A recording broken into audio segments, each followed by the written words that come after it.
उतर दुबटावरी में जिते middle school जी तमाम हालत ख़राब थी वही है। छत जा चापड़ करन था ऐं जेको आहे सो चौधरी मुकम्मल तौर ते ख़त्म थी वही है। अचो त उस्तादनि ऐं शागिर्दनि सां ॻाल्हि ॿोल कयूं। हिते को बि तरक़ीअ कमु कुझु बि न थियो आहे। चार दीवारी असांजी किरी पई आहे।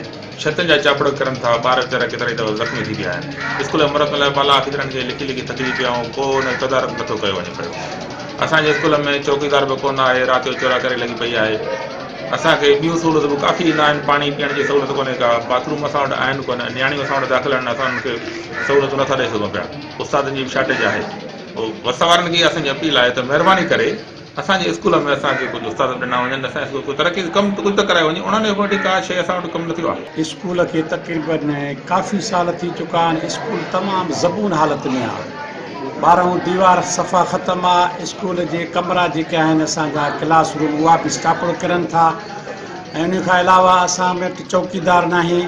असां बाला ऑफिसर खे बि ॿुधाए चुका आहियूं ऐं अॼु जे वक़्तनि फ़वक़्तनि असांजा दोस्त अचनि था जेके साफ़ी हज़रात उहे असांजी मदद कनि था। असांखां जेको आहे हिन हालात खे ॾिसी था वञनि। असां बाला हुकाम खे इहे रिक्वेस्ट था कयूं त असांजे हिन स्कूल खे थोरो ध्यानु ॾियनि। ॿारनि खे ॾाढो भउ आहे। चौधारी भितियूं कोन्हनि खे किरी पियूं आहिनि। जानवर अचनि था पिया। ढोर अचनि था पिया। वण पटी था वञनि। वण पोखिया आहिनि। ऐं बाउंड्री वाल कोन्हे। को नलको कोन्हे। बिजली असां वटि कोन्हे। चौकीदार कोन्हे। ही मिडिल स्कूल आहे तमामु हिकिड़ो सुठे नमूने सां हिन ते हज़ारनि जे तइदाद में पसगिदा या ॻोठ आहिनि जेके हिते अची करे ॿार पढ़नि था।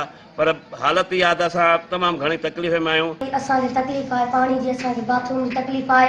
असांजे स्कूल में छापड़ा किरनि थियूं। असांखे डपु आहे। असांजे शागिर्द ॿाहिरि फटी थी पिया आहिनि। क्लास जा चापड़ किरे रहिया आहिनि। बाथरूम जी सहूलियत न आहे। पाणी जी सहूलियत न आहे। असांजो जेको स्कूल आहे ॾाढो घुतो आहे। उन जूं जेके चार तरफ़ दीवारियूं आहिनि उहे बि किरी पियूं आहिनि। स्कूल जी छत जूं चापड़ा किरनि थियूं। असांजे शागिर्दनि खे ॿाहिरनि खे धक लॻी आहिनि। कई ग़रीब असांजा फटी आहिनि। अचनि ई नथा उन डप में। स्कूल असांजो घुतो थियो आहे। पाणीअ जी तकलीफ़ आहे।